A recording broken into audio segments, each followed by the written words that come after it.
Assalamualaikum warahmatullahi wabarakatuh. Kisah ini tentang sosok yang membuat setan pun enggan berpapasan di jalan yang sama. Bayangkan, seorang lelaki dengan perawakan tinggi besar, suara yang menggelegar layaknya guntur di musim panas, namun memiliki hati yang sangat lembut, hingga bisa menangis terseduh-seduh hanya karena mendengar suara tangisan bayi di kegelapan malam. Gelar Al-Faruq yang ia sandang bukanlah sekedar hiasan nama, melainkan sebuah segel dari langit melalui lisan Rasulullah Shallallahu Alaihi Wasallam yang menegaskan bahwa di tangannya kebenaran tidak akan pernah tertukar dengan kebatilan, meskipun dunia harus berguncang karenanya. Sahabat sekalian yang dimuliakan Allah, sebelum kita menyelami lebih dalam samudra kisah inspiratif dari Khalifah kedua Islam ini, mari kita bersama-sama membangun kebaikan dengan menekan tombol subscribe dan like agar syiar sejarah ini menjangkau lebih banyak orang. Dan kami sangat ingin menyapa Anda semua dari belahan bumi mana Anda menyimak kisah ini. Tuliskan daerah asal Anda di kolom komentar. Semoga ini menjadi wasilah persaudaraan kita di jalan ilmu. Beliau adalah Umar bin Khattab radhiyallahu anhu. Dahulu sebelum cahaya Islam menyentuh relung hatinya, Umar adalah sosok yang paling ditakuti oleh para pengikut Nabi. Namun, doa Rasulullah Shallallahu Alaihi Wasallam yang meminta agar Islam dikuatkan melalui salah satu dari dua Umar, yakni Umar bin Khattab atau Amr bin Hisham, Abu Jahal, akhirnya berlabuh pada putra Khattab ini. Sejak saat itu, sejarah dunia berubah selamanya. Kekuatan yang tadinya digunakan untuk menindas, kini menjadi benteng paling kokoh bagi kaum yang terzolimi. Salah satu babak paling heroik dalam sejarah Islam adalah peristiwa hijrahnya Umar ke Madinah. Mari kita bayangkan suasana Mekah kala itu, sebuah kota yang penuh dengan mata-mata dan ancaman bagi siapapun yang berani menyembah Allah. Rasulullah Shallallahu Alaihi Wasallam dengan segala kebijaksanaannya memerintahkan para sahabat untuk keluar secara sembunyi-sembunyi, satu demi satu, di bawah lindungan kegelapan malam agar tidak memicu pertumpahan darah yang sia-sia. Namun bagi Umar bin Khattab, hijrah bukan sekedar perpindahan fisik, melainkan sebuah proklamasi harga diri iman. Dalam sebuah riwayat yang sangat masyhur, dikisahkan bahwa Umar tidak menyelinap. Ia justru mengenakan pakaian terbaiknya, menyandang pedangnya yang tajam, memanggul busur panahnya, dan membawa anak panah di tangannya. Ia berjalan dengan langkah tegap menuju Ka'bah, pusat perkumpulan para pembesar Quraisy yang sedang asyik merencanakan makar. Tanpa rasa takut sedikit pun, ia melakukan tawaf sebanyak 7 putaran dengan penuh ketenangan. Setelah melaksanakan sholat di makam Ibrahim, ia tidak langsung pergi. Ia berdiri di hadapan gerombolan musyrikin itu dan berteriak dengan suara yang menggetarkan nyali. Wahai wajah-wajah celaka, Allah akan menghinakan kalian. Ketahuilah, aku akan pergi berhijrah ke Madinah hari ini. Barang siapa di antara kalian yang ingin ibunya meratapi kematiannya, atau ingin anaknya menjadi yatim, atau ingin istrinya menjadi janda, maka silahkan hadapi aku di balik lembah ini. Suasana seketika hening, tidak ada satupun pedang yang keluar dari sarungnya, tidak ada satupun suara yang berani menyahut tantangan itu. Inilah wibawa yang lahir dari kejujuran iman. Umar berangkat ke Madinah dengan kepala tegak. Bahkan ia sempat membawa serta beberapa orang lemah yang takut berhijrah sendirian agar mereka mendapatkan perlindungan di bawah bayang-bayang pedangnya. Hijrah Umar adalah pesan abadi bahwa kebenaran tidak boleh selalu bersembunyi di bawah bayang-bayang ketakutan. Setelah masa kepemimpinan Abu Bakar As-Siddiq berakhir, amanah kekhalifahan jatuh ke pundak Umar. Inilah masa di mana keadilan Islam mulai merambah ke kaisaran-kaisaran besar dunia. Namun meskipun ia memimpin wilayah yang sangat luas, dari Persia hingga sebagian wilayah Romawi, kehidupan pribadinya tetaplah sangat sederhana. Pernah suatu ketika, seorang utusan dari kerajaan Romawi datang ke Madinah dengan bayangan akan menemukan istana yang megah dengan pengawal bersenjata lengkap. Ia bertanya kepada penduduk setempat, "Di mana istana rajamu?" Penduduk itu menjawab dengan santai, "Pemimpin kami tidak punya istana. Pergilah ke sana. Mungkin kau akan menemukannya di bawah pohon kurma itu." Betapa terkejutnya utusan tersebut saat melihat seorang lelaki sedang tertidur lelap di atas tanah, berbantalkan sepotong kayu tanpa pengawal sama sekali. Itulah Umar. Utusan Romawi itu lantas bergumam dengan penuh kekaguman, Engkau telah berlaku adil, wahai Umar, sehingga engkau merasa aman. Dan karena merasa aman itulah, engkau bisa tidur dengan sangat nyenyak. Kalimat ini menjadi bukti bahwa keamanan seorang pemimpin bukan terletak pada ketajaman pedang pengawalnya, melainkan pada ketajaman keadilannya di tengah rakyatnya. Keadilan Umar ini tidak hanya berlaku bagi umat Islam, tetapi melampaui batas-batas agama. Salah satu fragmen paling menyentuh dalam kepemimpinannya adalah kasus gubuk seorang Yahudi tua di Mesir. Mari kita bayangkan suasana di Mesir yang saat itu dipimpin oleh Gubernur Amr bin As. Sebagai seorang gubernur dari sebuah wilayah yang baru ditaklukkan, Amr ingin membangun sebuah masjid yang megah demi keagungan Islam. Namun, tepat di depan lahan masjid tersebut berdiri sebuah gubuk reot milik seorang kakek Yahudi. Amr bin As dengan niat baik namun cara yang kurang tepat mencoba membeli lahan itu. Ia menawarkan harga berkali-kali lipat, bahkan hingga 5 kali lipat dari harga pasar. Namun bagi si kakek Yahudi, gubuk itu bukan sekedar bangunan, melainkan sejarah dan satu-satunya tempat ia berteduh. Ia menolak dengan tegas. Singkat cerita, atas nama kepentingan umum dan estetika kota, Amr bin As memerintahkan pembongkaran gubuk tersebut secara sepihak. Si kakak Yahudi yang malang itu hanya bisa menangis.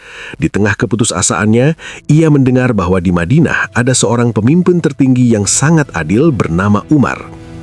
Dengan modal nekat dan sisa tenaga, ia menempuh perjalanan ribuan kilometer menuju Madinah. Sesampainya di sana, ia tidak menemukan kemewahan. Ia justru menemukan seorang pemimpin yang sedang duduk di bawah pohon kurma, mengenakan pakaian yang penuh dengan tambalan. Dengan gemetar, kakek Yahudi itu menceritakan kezaliman sang gubernur. Umar mendengarkan dengan seksama. Wajahnya yang tadinya tenang berubah menjadi merah padam karena menahan amarah. Namun, apa yang dilakukan Umar? Ia tidak memberikan tumpukan emas. Ia justru menyuruh kakek itu mengambil sepotong tulang unta yang sudah kering dari tempat sampah. Kakek itu bingung. Apa gunanya tulang ini? Batimnya. Namun, ia tetap patuh. Umar kemudian mengambil pedangnya dan menggoreskan satu garis lurus secara vertikal pada tulang itu, lalu membuat garis melintang di atasnya, hingga menyerupai tanda palang atau huruf alif yang lurus. Umar menyerahkan tulang itu dan berkata, "Bawa ini kepada Amr bin As di Mesir. Katakan, ini dariku." Si Yahudi itu pergi dengan perasaan dongkol. Ia merasa jauh-jauh dari Mesir hanya untuk mendapatkan sampah. Namun sesampainya di Mesir, keajaiban terjadi. Saat Amr bin As melihat tulang itu, wajahnya pucat pasi. Tubuhnya bergemetar seolah-olah baru saja melihat malaikat maut. Ia segera memerintahkan seluruh masjid yang baru dibangun itu untuk dirobohkan saat itu juga, dan gubuk si Yahudi dibangun kembali persis seperti semula. Si Yahudi tertegun. Ia bertanya kepada Amr, "Mengapa Tuan begitu ketakutan hanya karena sepotong tulang?" Amr menjawab dengan suara bergetar, "Wahai kakek, tulang ini adalah pesan dari Khalifah Umar." Beliau seolah-olah berkata, "Ingatlah wahai Amr, setinggi apapun pangkatmu saat ini, suatu saat kau akan menjadi tulang yang busuk. Maka bertindaklah lurus atau adil sebagaimana garis pada tulang ini. Jika kau tidak bertindak lurus, maka pedangku yang akan meluruskan lehermu." Mendengar itu, bergetarlah hati si Yahudi. Ia melihat sebuah sistem keadilan yang belum pernah ia temukan dalam agama atau peradaban manapun. Sebuah sistem di mana rakyat kecil, bahkan yang berbeda keyakinan sekalipun, memiliki kedudukan yang setara dengan seorang jenderal penakluk di hadapan hukum. Detik itu juga, ia menyatakan keislamannya. Kita melanjutkan perjalanan waktu ke sebuah masa di mana kekuasaan Islam telah mencapai tanah Mesir. Di sana, seorang jenderal besar bernama Amr bin As menjabat sebagai gubernur. Namun, sebuah peristiwa terjadi yang mengguncang prinsip kesetaraan dalam Islam. Ini adalah kisah tentang seorang pemuda Mesir dari kalangan rakyat jelata yang berani menuntut haknya kepada putra seorang penguasa.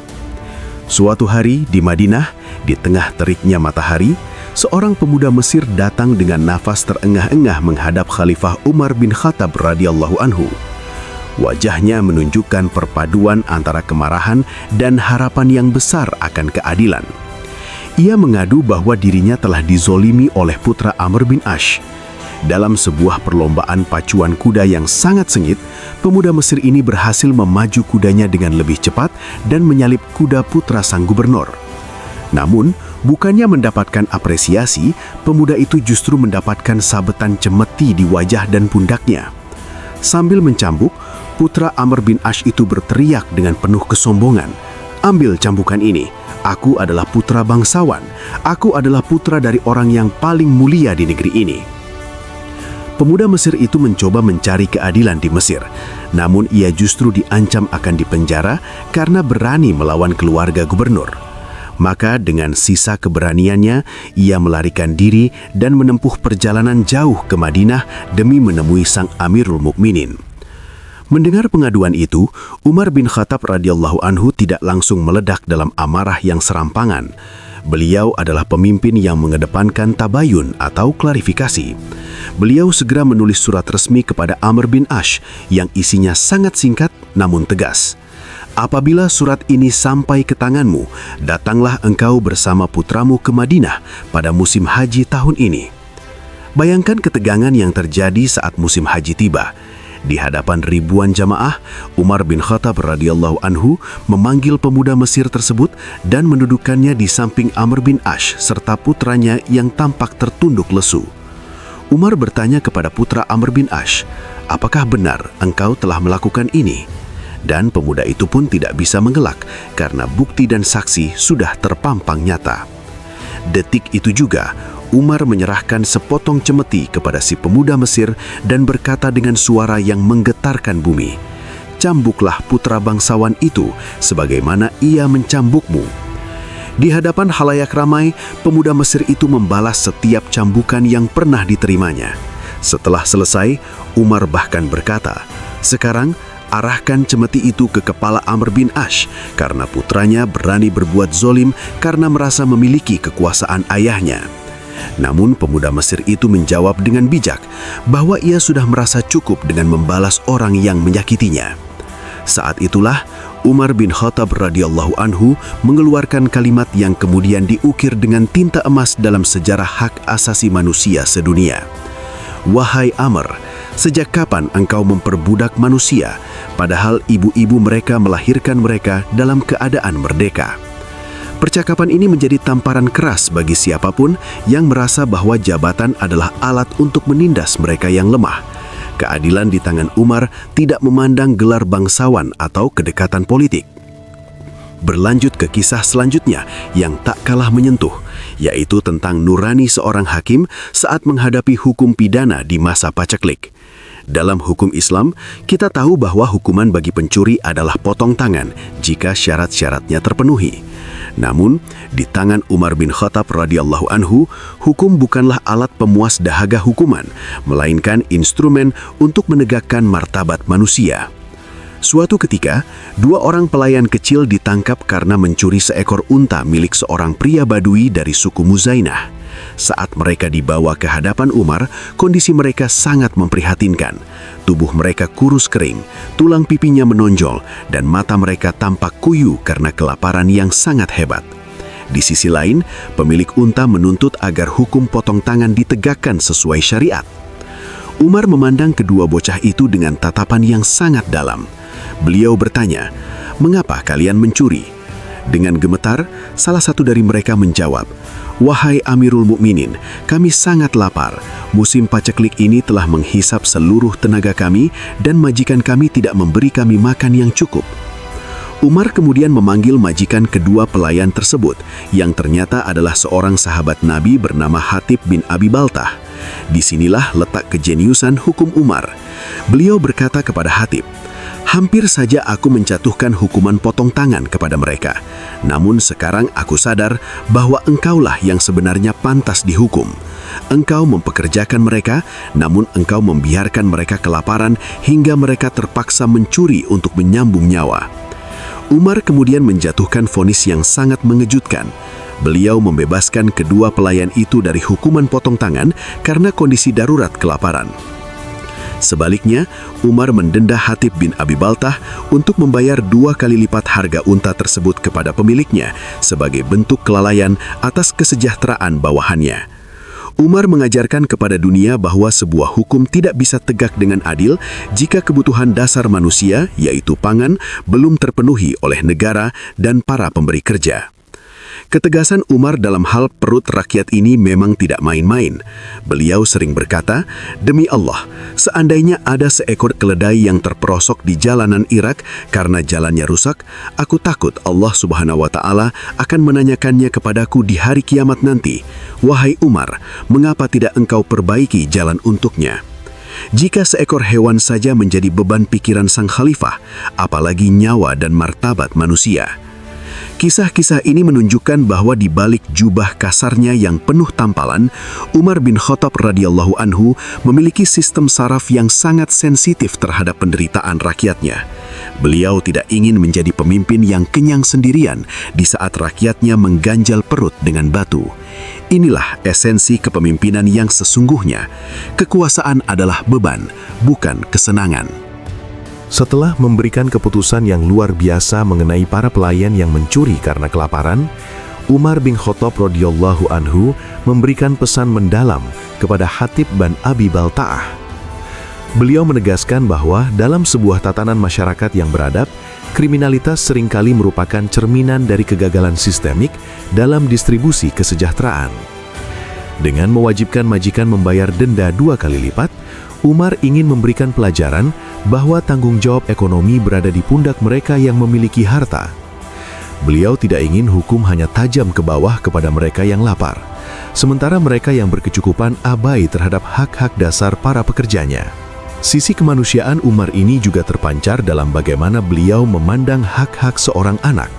Suatu hari, suasana di Madinah dikejutkan oleh kedatangan seorang ayah yang menyeret anaknya menghadap sang khalifah. Sang ayah berteriak dengan penuh amarah, "Wahai Amirul Mukminin, anakku ini telah berbuat durhaka. Ia tidak lagi menghormatiku dan telah melanggar perintahku sebagai orang tuanya." Umar bin Khattab radhiyallahu anhu dengan raut wajah yang serius namun tetap bijaksana, memandang sang anak dan memberikan nasihat tentang betapa besarnya dosa bagi seorang anak yang berani mendurhakai ayahnya. Namun sebelum Umar menyelesaikan pembicaraannya, sang anak menyela dengan nada yang sopan namun penuh kepiluan. "Wahai pemimpin orang-orang beriman, jika benar seorang ayah memiliki hak atas anaknya, bukankah seorang anak juga memiliki hak atas ayahnya?" Umar terdiam sejenak lalu menjawab dengan mantap, "Benar wahai anak muda, seorang anak memiliki hak yang wajib dipenuhi oleh ayahnya." Sang anak bertanya kembali, "Lalu apa sajakah hak-hak itu wahai Amirul Mukminin?" Umar bin Khattab radhiyallahu anhu menjelaskan dengan sangat jernih. Pertama, ayahnya harus memilihkan ibu yang baik dan terhormat sebagai pendidiknya. Kedua, ayahnya harus memberikan nama yang baik yang tidak membebani jiwanya dengan rasa malu. Dan ketiga, ayahnya wajib mengajarkan kepadanya Al-Quran, kalam Allah Subhanahu wa Ta'ala, agar ia memiliki pedoman hidup yang benar. Mendengar penjelasan tersebut, sang anak tersenyum pahit lalu menatap ayahnya. Ia berkata kepada Umar, "Demi Allah, wahai Amirul Mukminin, ayahku ini tidak memenuhi satupun dari ketiga hak tersebut. Ibuku adalah seorang wanita majusi yang tidak pernah mengenal Allah.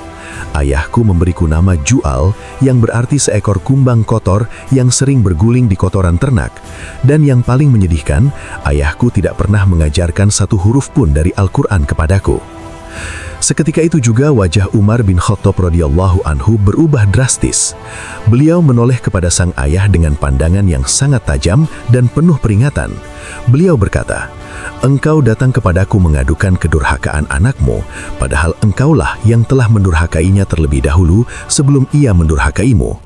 Engkau telah berbuat buruk kepadanya sebelum ia berbuat buruk kepadamu.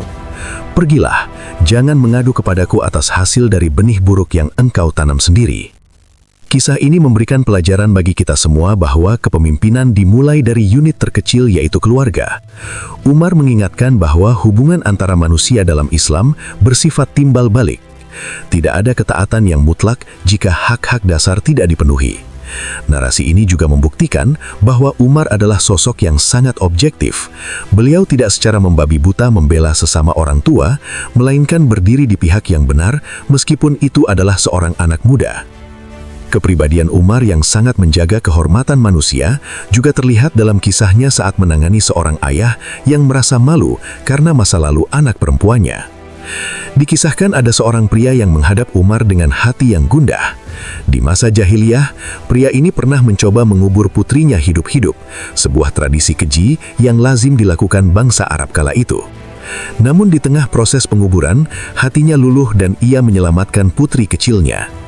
Setelah Islam datang, sang putri tumbuh menjadi muslimah yang taat, namun sempat tergelincir melakukan sebuah kesalahan yang membuahkan hukuman had. Karena merasa malu dan sangat menyesal, sang putri mencoba melakukan tindakan nekat untuk mengakhiri hidupnya dengan pedang. Beruntung, luka di lehernya berhasil disembuhkan. Masalah muncul ketika seorang pria baik-baik datang melamar putri tersebut. Sang ayah bertanya kepada Umar, "Wahai Amirul Mukminin, apakah aku harus memberitahu calon suaminya tentang masa lalu kelam dan percobaan bunuh diri putriku itu?" Umar bin Khattab radhiyallahu anhu memberikan jawaban yang sangat mengharukan dan penuh hikmah. Beliau berkata dengan tegas, "Apakah engkau ingin membongkar apa yang telah ditutup rapat oleh Allah Subhanahu wa Ta'ala? Demi Allah, jika engkau sampai membocorkan aib masa lalu anakmu kepada siapapun, aku sendiri yang akan menghukummu dan menjadikanmu sebagai contoh buruk bagi penduduk kota ini. Nikahkan dia sebagai seorang muslimah yang suci dan telah bertaubat." Umar mengajarkan kita bahwa taubat telah menghapuskan masa lalu. Beliau menjaga kerahasiaan aib rakyatnya karena beliau tahu bahwa setiap manusia berhak mendapatkan kesempatan kedua. Beliau tidak ingin stigma sosial menghancurkan masa depan seseorang yang sudah benar-benar kembali ke jalan Allah Subhanahu wa Ta'ala. Ketegasan Umar di sini bukan untuk menakut-nakuti, melainkan untuk melindungi integritas dan kehormatan keluarga Muslim. Mari kita beralih ke aspek lain dari keseharian Umar sebagai pemimpin, yaitu pengabdian yang tanpa henti. Ada sebuah momen ketika Alexandria atau Iskandariah berhasil ditaklukkan oleh pasukan Muslim di bawah komando Amr bin As. Seorang utusan bernama Muawiyah bin Hudaij dikirim ke Madinah untuk membawa berita kemenangan tersebut. Utusan itu tiba di Madinah tepat pada siang hari saat matahari sedang berada di puncaknya. Muawiyah bin Hudaij berpikir bahwa Umar bin Khattab radhiyallahu anhu pastilah sedang beristirahat atau tidur siang mengingat beban kerja beliau yang sangat luar biasa. Ia pun memutuskan untuk menunggu di Masjid Nabawi. Namun, seorang pembantu Umar melihatnya dan segera melaporkan kedatangan utusan dari garis depan peperangan tersebut. Umar segera keluar menemui Muawiyah dengan tergesa-gesa. Setelah mendengar berita kemenangan yang menggembirakan itu, Umar langsung bersujud syukur di atas tanah. Namun ada satu percakapan menarik setelah itu. Umar bertanya, "Mengapa engkau tidak langsung datang menemuiku di rumah?" Muawiyah menjawab, "Aku mengira engkau sedang tidur siang, wahai Amirul Mukminin." Umar kemudian berkata dengan kalimat yang sangat melegenda, "Sungguh buruk persangkaanmu kepadaku. Jika aku tidur di siang hari, maka aku telah menyia-nyiakan hak rakyatku yang ingin mengadu kepadaku. Dan jika aku tidur di malam hari, maka aku telah menyia-nyiakan hakku sendiri terhadap Tuhanku, yaitu dengan tidak melakukan sholat malam. Maka kapan lagi aku harus tidur, jika kedua waktu itu sudah bukan milikku lagi?" Pernyataan ini menggambarkan betapa totalitas Umar dalam mengemban amanah. Beliau merasa bahwa waktu siang adalah milik umat dan waktu malam adalah milik Allah Subhanahu wa Ta'ala. Beliau adalah pemimpin yang jarang memejamkan mata karena rasa takutnya akan tanggung jawab yang begitu berat di hari hisab nanti. Pada satu titik di mana dunia berada di genggaman tangan Umar bin Khattab radhiyallahu anhu, namun sedikit pun dunia tidak masuk ke dalam hatinya. Setelah Alexandria jatuh dan wilayah kekuasaan Islam membentang luas, kekayaan mengalir deras ke Baitul Mal di Madinah. Emas, perak, dan permata dari perbendaharaan Persia dan Romawi menumpuk di hadapan beliau. Namun, apakah Umar kemudian membangun istana? Apakah beliau mengganti pakaiannya dengan sutra? Tidak.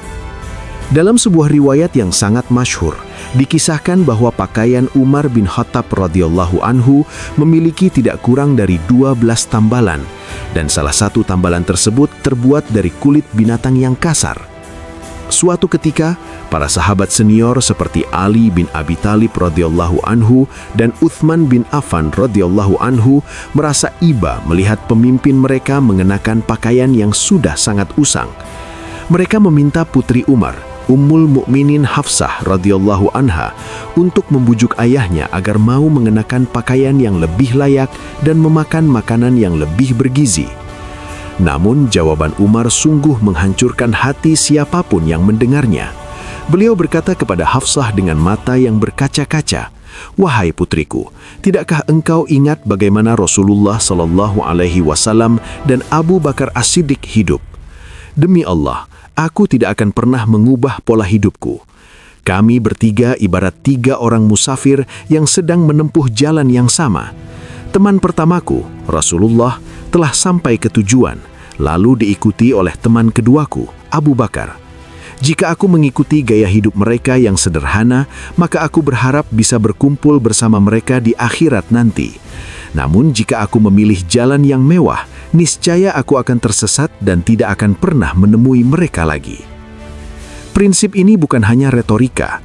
Umar benar-benar mempraktekkan kepemimpinan yang menderita. Saat musim kelaparan yang dikenal dengan sebutan Tahun Ramadah melanda Madinah, Umar bersumpah tidak akan mencicipi daging, mentega atau susu hingga seluruh rakyatnya bisa memakan makanan yang sama. Akibatnya, kulit beliau yang tadinya bersih berubah menjadi hitam kusam dan kesehatan beliau menurun drastis karena hanya mengonsumsi roti kering dan minyak zaitun. Inilah pemimpin yang perutnya keroncongan mendahului rakyatnya dan kenyang paling terakhir setelah memastikan tak ada lagi rintihan lapar di sudut-sudut kota. Ketegasan Umar juga berlaku sangat keras kepada anggota keluarganya sendiri. Setiap kali beliau mengeluarkan larangan kepada rakyatnya, beliau akan mengumpulkan keluarganya terlebih dahulu dan berkata, "Sesungguhnya aku telah melarang orang-orang melakukan ini dan itu. Sekarang orang-orang melihat kalian seperti burung melihat daging. Jika kalian melakukan apa yang aku larang, maka aku akan memberikan hukuman 2 kali lipat kepada kalian karena kedekatan kalian denganku." Bagi Umar, kedekatan dengan kekuasaan bukanlah jalan pintas menuju fasilitas, melainkan beban tambahan untuk menjadi teladan yang sempurna. Pernah suatu ketika, putra beliau yang bernama Abdullah bin Umar radhiyallahu anhuma membeli beberapa ekor unta yang kurus, lalu mengembalakannya di padang rumput milik negara atau hima. Karena unta-unta itu adalah milik putra khalifah, para petugas secara tidak sadar memberikan prioritas dan tempat terbaik, sehingga unta-unta tersebut tumbuh menjadi sangat gemuk dan berharga mahal. Saat Umar melihat unta-unta gemuk itu di pasar dan mengetahui bahwa itu milik putranya, beliau tidak bangga. Sebaliknya, beliau justru memanggil Abdullah dan berkata, "Orang-orang akan berkata, 'Lihatlah unta putra khalifah, berilah minum unta putra khalifah.' Wahai Abdullah, ambillah modal awalmu saja dan serahkan seluruh keuntungan dari hasil pengembalaan di tanah negara ini ke Baitul Mal." Inilah standar keadilan yang melampaui zaman. Umar tidak mengizinkan adanya konflik of interest atau penyalahgunaan wewenang sekecil apapun, bahkan jika itu terjadi secara tidak sengaja oleh keluarganya. Beliau adalah pemimpin yang sangat takut jika ada 1 dirham pun harta rakyat yang masuk ke dalam perut anak cucunya secara tidak sah. Namun, di balik ketegasannya yang laksana batu karang, Umar adalah pemimpin yang sangat terbuka terhadap kritik. Beliau sering berkata di atas mimbar, "Semoga Allah merahmati orang yang mau menunjukkan aib-aibku kepadaku." Suatu ketika, seorang wanita tua menghentikan langkah Umar di tengah jalan dan menceramahinya dengan panjang lebar mengenai kebijakan mahar pernikahan. Umar yang merupakan penguasa separuh dunia itu berdiri diam, menundukkan kepala dan mendengarkan setiap kata dari wanita tersebut dengan penuh hormat.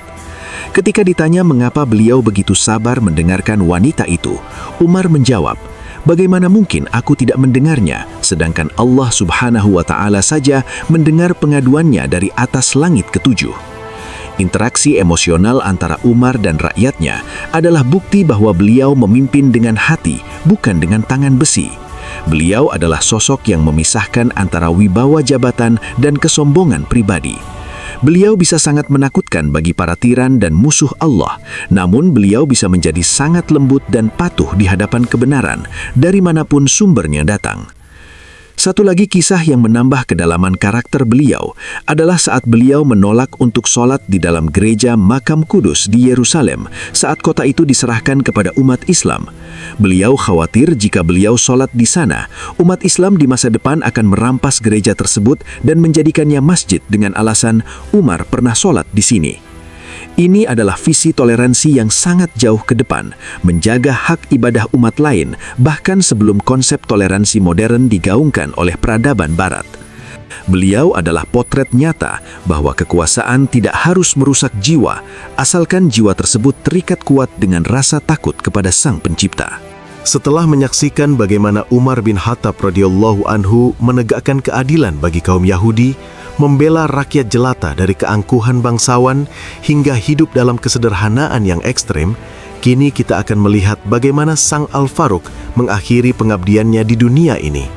Sebuah akhir yang telah beliau dambakan dalam setiap sujudnya. Mati syahid di kota kekasihnya, Rasulullah Sallallahu Alaihi Wasallam. Umar bin Khattab radhiyallahu anhu seringkali berdoa, "Ya Allah, karuniakanlah aku mati syahid di jalanmu, dan jadikanlah wafatku di negeri Rasul-Mu." Secara logika, sangat sulit bagi seorang pemimpin negara yang berada di pusat keamanan seperti Madinah untuk mendapatkan mati syahid, karena peperangan biasanya terjadi di perbatasan yang jauh.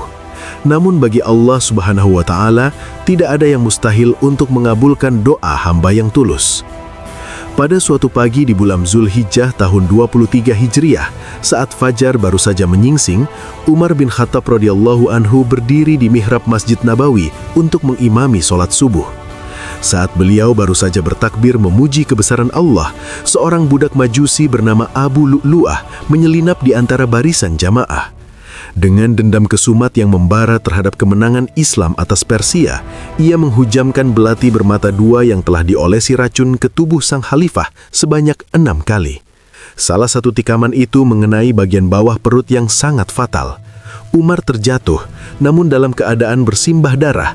Hal pertama yang beliau tanyakan saat sadar bukanlah tentang luka-lukanya, melainkan apakah kaum muslimin sudah menyelesaikan sholatnya.